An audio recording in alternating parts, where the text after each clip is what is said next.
Hey everybody, what's up? It's Jeffrey Lyles. You're rocking with Lyles Movie Files. Today, I'm here by myself because I needed to go into a super deep dive talking about Dark Phoenix and its massive, colossal failure at the box office.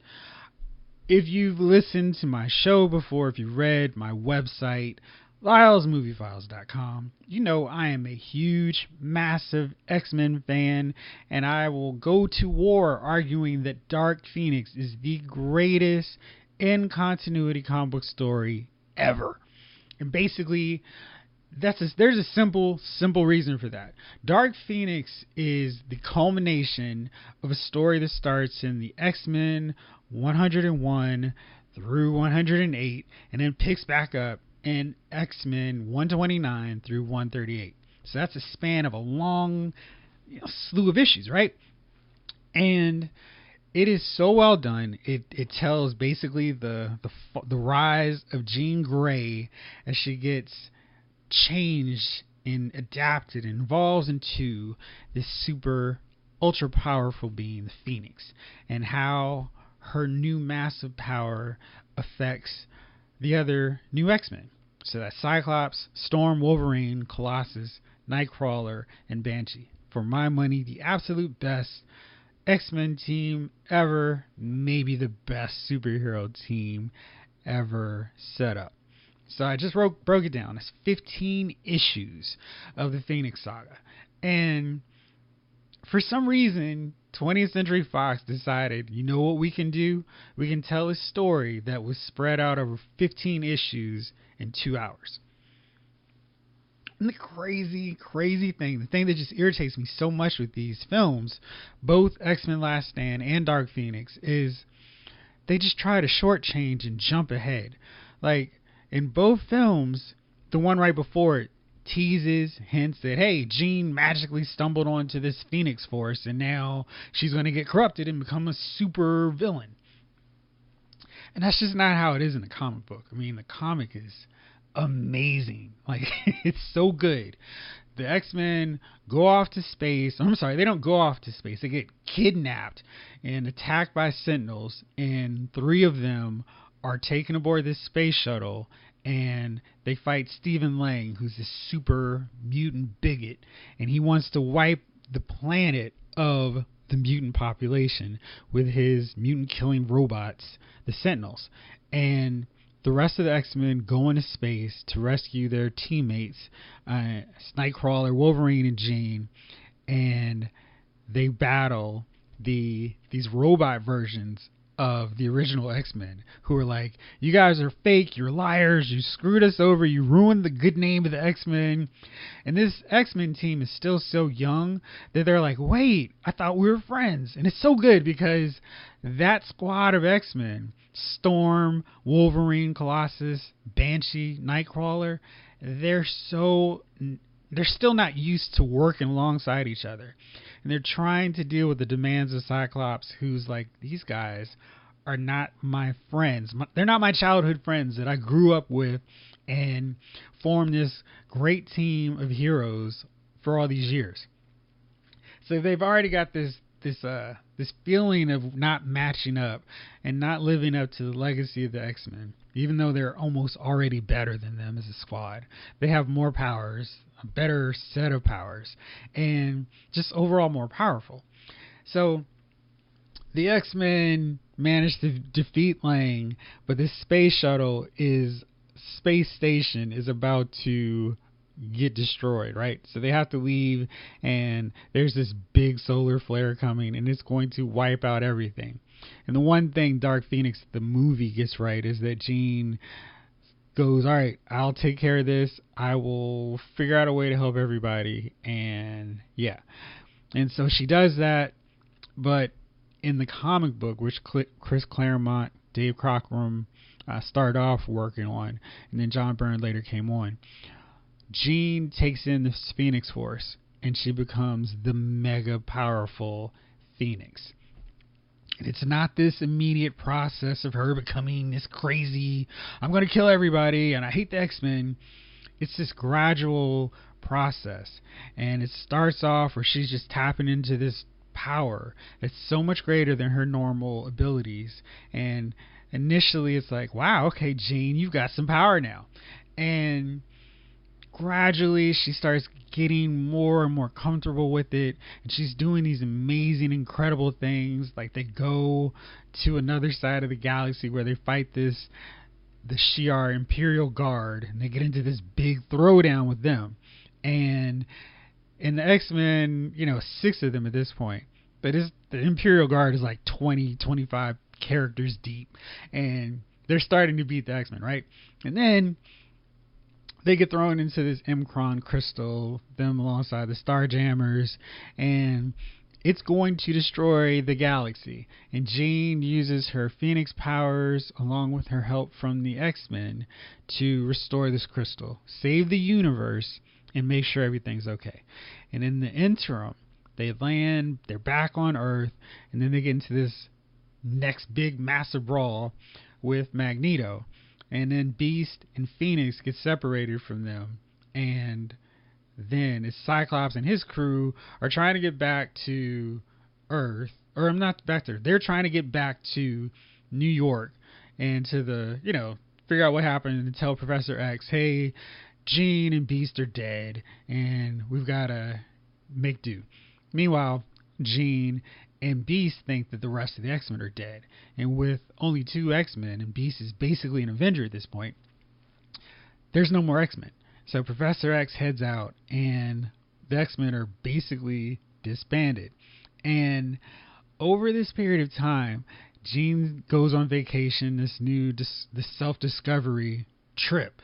And she keeps encountering these memorable people, and they're imparting these little sage notes and dropping these little wise bits to her, and it's like, oh, this is so cool.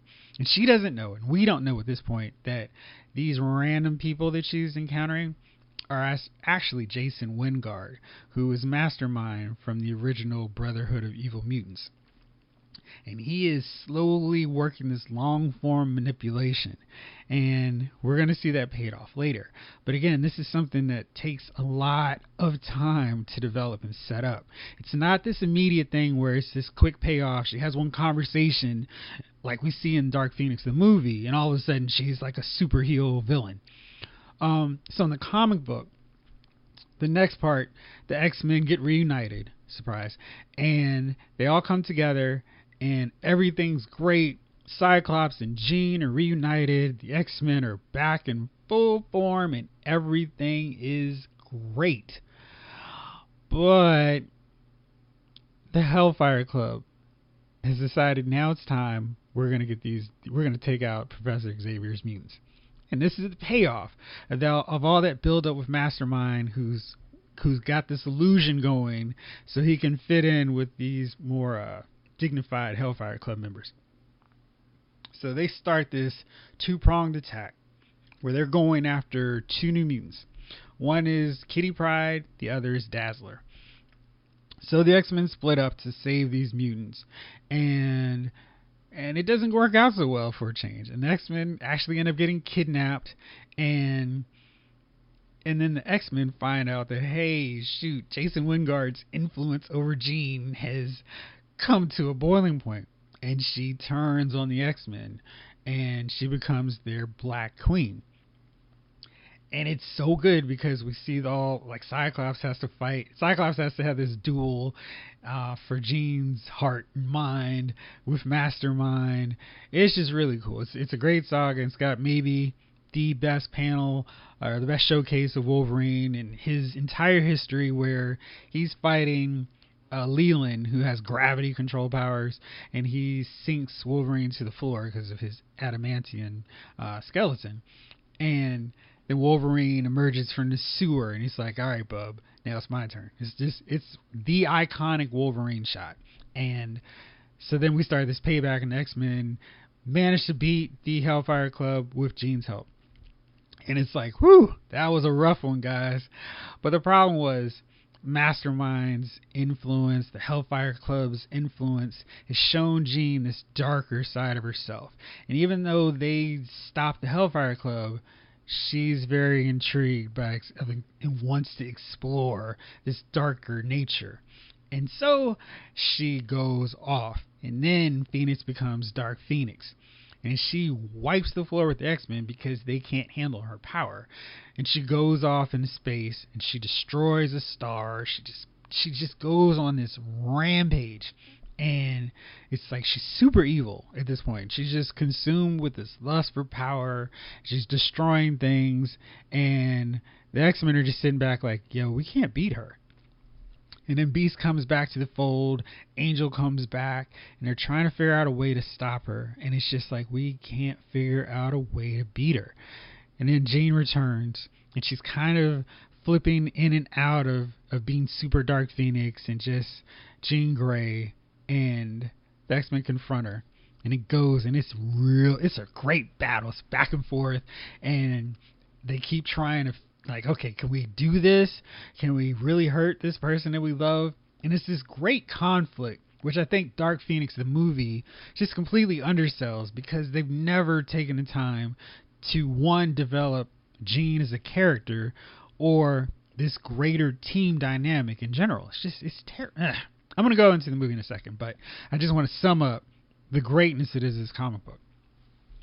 So Cyclops is... He is not fighting her. He's like, you know what? This is not going to work. I can't do this. And he just tries to talk to her. And that talking approach actually seems to work until Professor X hits her with a psychic blast. And that seems to get the job done well enough anyway. And Beast has whipped up a device to help Jean stay in control of Dark Phoenix. And everything's fine. But now the Shi'ar, now all of these galactic forces that were dealing with Dark Phoenix want their reckoning. And it's like, yo, it's time for you to pay for all of your horrible atrocities that you committed. And X-Men are like, what the heck? Jean, you did this? And I was like, we can't believe it. But she's our teammate. We love her. We're standing by her side. And we're going to fight with her. Even if you guys want to try to kill her. So we're going to fight and we're going to protect our friend. So then we get this big showdown on the moon, and it's the X-Men versus the Imperial Guard. Like I said before, they were already super outnumbered, but they're just like, look, we'll do what we need to do for Jean. They've got Beast and they've got Angel, and it's only with so much more those two can help in this big fight. And eventually, it comes down to Cyclops and Phoenix, and they are fighting the rest of the Imperial Guard, and things don't go so well. Cyclops gets knocked down. And that's all the trigger Jean needs to turn back into Dark Phoenix. Then she starts wiping out the Imperial Guard. And then the X-Men have to turn. And it's like, oh, shoot. Now we got to do this one more time. And then they start fighting Phoenix again. And this time it's like no mercy. We've got to stop her. Because if she goes all out again, there's no chance that we can stop her. So they really commit to this fight this time. And then Jean gets a little bit more control, and she runs off, and Cyclops finds her in this tunnel, and he's like, look, we can make this work. And it's so great. It's like one of the more touching scenes of a couple in a comic, right? And Jean pushes him away, and then she finds like a gun that's been buried under the surface of this city and uses it to kill herself. And it's a really heroic, really tragic moment, and it's probably still now the most defining scene in the X-Men, where this character knows that she can't control her evil impulses and has to kill herself to save the world, save her friends, save the man that she loves. It's great. And so that's the comic book Dark Phoenix, the Phoenix Saga. Now that's a lot of stuff to cover in one movie. And I've always contended that if you want to tackle the X-Men's Phoenix Saga, you can't look at it from let's try to wrap all this into one movie. It's just not possible. And there's no reason to. I mean, that is the thing. Can you imagine if Marvel Studios decided to make the Infinity Quest, Infinity War one movie? Like, they just, like, the start of the movie, they start finding these Infinity Stones, and then, hey, let's go get them, and oh, here's Thanos, and now let's beat Thanos. I mean, that's essentially what Simon Kinberg tried to do with Dark Phoenix, where he wrote and directed this film. And Kinberg came out and was like, look, I'm saying when a movie doesn't work, put it on me. I'm the writer director. The movie didn't connect with audiences. That's on me. And I'm like, you're absolutely right. That's on you. I mean, I give him credit for coming up and saying, look, that was on me. But I just don't understand why anyone thought adapting Dark Phoenix was a good idea. The story is 15 issues, and it's not something you can sum up in 2 hours. There's so many good X-Men stories that would make for very easy films. Extinction Agenda is one that you could make into one movie, and it's something you could write and be done with, and bam, it's a good story, great. They could even do a schism. That's where Cyclops and Wolverine were on different sides and fighting for the future direction of the X-Men. That's something you could do in one movie as well. But what their problem is, and especially oh boy, there's so much. Anyway, so Kinberg, he actually co-wrote X-Men 3: The Last Stand. So he's already had a chance to do this Dark Phoenix story. And I've never seen anything where a guy who struck out mightily one time gets a redo, and and they expect something different. So it's just like, that was a stupid mistake. And Dark Phoenix, let's break down all the problems with Dark Phoenix here. First off, these X-Men films, starting with X-Men First Class, well, I guess to a larger degree, have centered around 4 characters. And the first trilogy, that was Wolverine, Professor X, Magneto, and Mystique. And if you're paying any attention, 2 of those are not X-Men. And I go even further and say that in the best X-Men stories, Professor X, he's there, but he's not necessarily the center of a story. And these films, especially as we go into the First Class era, have shifted the attention and focus to Xavier, Magneto, Mystique, and instead of Wolverine, they've just put Beast in that place. And the problem when you do that is you've got your 2 leaders who don't really get into the action all the time, and they're just kind of leading their troops basically.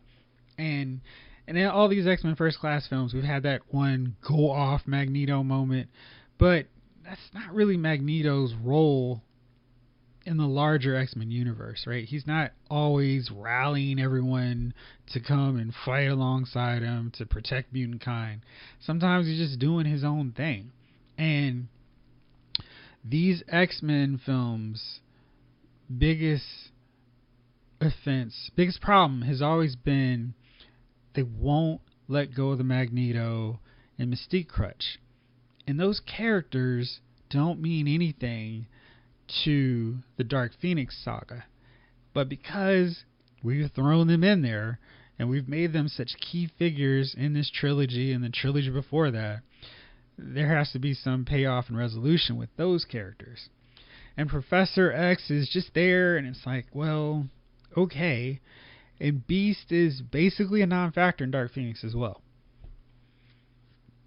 So we've got Cyclops, we've got Jean Grey, we've got Storm, Wolverine, and to a lesser degree, Colossus and Nightcrawler, who are pivotal core characters in the actual comic story, who are left on the sidelines and have to just react.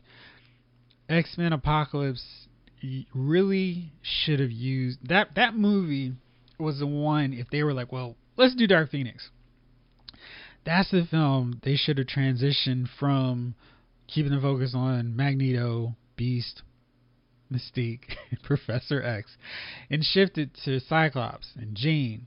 And that one actually had Storm as one of Apocalypse's 4 horsemen. So it was an awful idea from the jump. But when you do that, you mess up that whole dynamic of the X-Men and who these new generation of X-Men are supposed to be. And And to me, the big flaw was you've already done X-Men. You've already done an X-Men trilogy with Wolverine, Xavier, Magneto, Mystique as the focal characters. So when you've got this new one, why just follow those same footsteps? It's like, no, let's mix it up. I mean, people also associate Cyclops as the leader of the X-Men. Make him and Jean the focal point of Apocalypse. And throw in more Nightcrawler. Give Colossus a better role so we don't have to go watch the Deadpool series to see a cool Colossus. And geez, give Storm a real presence. She's always just sitting in the background like, hey guys, I'm going to shoot some lightning and maybe I'll hit a few toads or something. But I mean, there's just so much, and they have constantly missed the point of the X-Men, focusing on characters who aren't important. Mystique, they got Jennifer Lawrence to play Mystique, and I just feel like they felt obligated to keep her as a focal point in the series. And Mystique she's such a non-factor in the larger X-Men comic universe, and I've always felt that she's been miscast as a core component of these films. She's, to me, somebody who should have been in one film, and then we moved on from her character in general. So I've always had a problem with her. Magneto's a great villain. I mean, he is iconic, one of the top 5 in Marvel, but these films have never managed to do anything differently with him. Michael Fassbender's great, but gosh, I mean, he's somebody I really wish that Marvel Studios had just made their Magneto, and so we could have gotten some time away from Magneto the character and focused more on villains like Apocalypse, Mr. Sinister, Strife, Cameron Hodge, etc. They've overkilled Magneto, and he doesn't add anything at all to Dark Phoenix. He is just there. I mean, he's always got those cool action scenes and action moments, but he doesn't bring anything new to this film. So we're trying to fast forward and establish a relationship between Jean and Cyclops and Dark Phoenix, and without any investment, with only, well, they were together in the first films, there's no real connection here. I mean, they're trying to establish that chemistry, but it's like, okay. And in the whole, I mean, Dark Phoenix really revolves around Jean and Scott and their relationship. And without that to center and balance the story, it feels like the most central aspect is missing. And Dark Phoenix doesn't do anything to establish that relationship any better. And Kinberg still keeps leaning on, how can I make this story more about Professor X, Beast, and Magneto? And it's this weird tug of war with the narrative where it's like, let me go back and forth. It's crazy. Also, the X-Men are treated as the Avengers in Dark Phoenix. They're heroes. Everybody loves them until they stop. Jean has one outburst, and all of a sudden, anti-mutant hysteria is back on the menu. And they've got internment camps immediately set up. They've got power cells and restraints set up that quick so they can put the X-Men in custody. And it was set up in this way where, hey, maybe they've always been distrustful of the mutants, and it's always been a behind the surface, beneath the surface kind of thing where, okay, you guys are cool until you start messing up, then we're going to come after you again. But Kinberg doesn't address that. There's an alien race that for some reason wants to try to use the Phoenix Force to set up their own homeworld, and it does the real impossible thing of making Jessica Chastain come across like a flat, boring, dull actress. And that took a lot of work. I just felt like, man, how hard is it to do the Hellfire Club? Yeah, they were in X-Men First Class, but there's no reason why we can just bring them all back for this one. And I thought that was another missed opportunity and something that wasn't necessary. I mean, there's no reason to bring an alien group in here without paying off the alien group and using them as the excuse to turn Jean into Dark Phoenix. And man, I mean, there's just so much wrong with this film. And I just feel like when you look back on all of what 20th Century Fox did while holding the X-Men license, it's just this thing of, So many missed opportunities. Like, how hard was it to use the stories and establish a universe? I mean, they had beaten Marvel Studios to the punch in setting up a franchise. They had these X-Men films. People loved these films back in 2000, 2002. And they had all this goodwill. And I think what they kind of messed up on was they kept sticking with Bryan Singer a little bit too long. After X2, I think they really should have just never gone back to him. Kept it, not necessarily going with guys like Brett Ratner, but going more on the Matthew Vaughn. Let's stick with him. Some other filmmakers who are real fans of the X-Men and who can take stories not just as one installment that we hop from one decade to the next, but actually tell a logical, cohesive story that's told over a small period of time. And I feel like those time jumps, here's our movie for the 60s, here's our movie for the 70s and 80s and 90s. I mean, every movie in this first class era jumped ahead, by a decade, and it didn't do anything. There was no purpose to it. Now, you look at the Marvel Studios universe, for example. We've had films, we've had 5-year jumps, but things have occurred in those jumps that you could follow pretty easily. But for the most part, I mean, these things were occurring around the same time. And when there were time jumps, they made sense. We saw the impact. It was more than, hey, look, now we're in the 70s, or hey, we're in the 80s now, and we're going to a shopping mall. I mean, this last one, this one was set, Dark Phoenix is supposedly set in the 90s, but I can't tell you what was so 90s about it. There's so much with these X-Men films where it's like, man, you guys really blew good opportunities to tell stories. And after 2008, I think those excuses kind of are gone. It's like, okay, this is how Marvel's doing their films. Wow, that was really cool how they started Iron Man and that fed into the Avengers. Maybe we should try that with our own. Because when you look at it, there's no reason that the X-Men films never spun off into more films. I mean, gosh, when they started at the peak of their popularity, they had New Mutants. Then they had, that was like the first spin-off. And then it was like, well, let's go to another one. All right, here's X Factor. And then it was X-Terminators. And then X-Force. And then another X Factor. And Excalibur. There were so many different X books. And 20th Century Fox never managed to do anything else besides a Wolverine spinoff and besides Deadpool, which was clearly their biggest winner.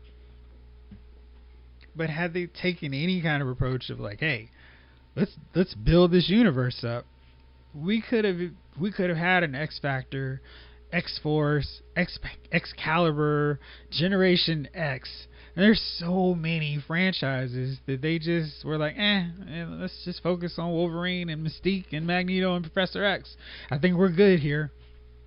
And I think that just really set them up. And that's among many reasons why I'm really looking forward to seeing what Kevin Feige does when Marvel Studios finally brings him into the Marvel Cinematic Universe. Because Kevin Feige is going to go, there's absolutely no reason why we won't have multiple X-Men films, multiple X franchises. We don't have to depend on the Avengers anymore because we've got so much that we can just tap into with this X universe. And the key is setting it up, building it properly, and then expanding it to 5 spin-offs, culminated in one big X-Men movie. I mean, when you think about it, they could do a giant-sized X-Men that feeds into their version of the Phoenix Saga, which then spins off into New Mutants and spins off into X Factor. And then we've got those. And then we do one big, like, hey, here's our big X-Men event. And that's either Mutant Massacre or Inferno. Then we could take it further and then go, hey, let's go on and do an Extinction Agenda saga. I mean, there's so much stuff, and there's so many big payoff movie moments after an X-Men movie universe is fully expanded, that the sky is so impressively the limit.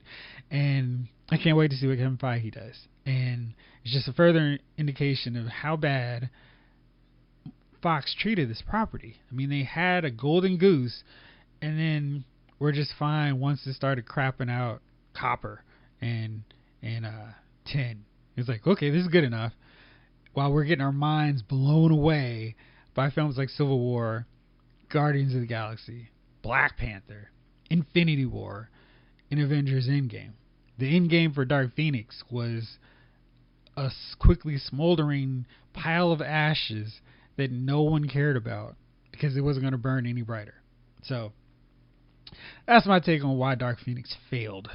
I think that we're really going to see some significant improvements when they are under the Marvel banner. Just like we've seen with the Spider-Man saga. I'm really looking forward to Spider-Man Far From Home and seeing what they do to further build out this universe. Maybe we'll get some teases and hints on how the Fantastic Four and the X-Men can be incorporated into the MCU from now on. But that is it for me. Like I said, we're going to have all the boys here a few more days. But I just want to get this out because I just had to clear my thoughts and rant for a little bit about why Dark Phoenix was such a colossal box office failure. And just a reminder, I'm always writing, posting something, whether it's a figure review, a TV review. I'm almost caught up on Agents of S.H.I.E.L.D. and Fear the Walking Dead, and I am, as of yet, undecided if I actually want to watch Jessica Jones' final season, the last of the Marvel Netflix shows. So if you want to see those recaps, let me know. And if enough people are interested, I will actually start reviewing those. So let me know. Also, please follow me on Twitter. That's at Lyle's Movie Files. Subscribe to the podcast. Leave a review. They do matter. They do help me figure out what you guys want to hear and what you want us to discuss. So commenting is always welcome. And also follow me on Facebook, Lyle's Movie Files, LMF, and tune in every day to LylesMovieFiles.com. I'm out of here. Thanks so much for listening. This episode of Lyle's Movie Files has been filed.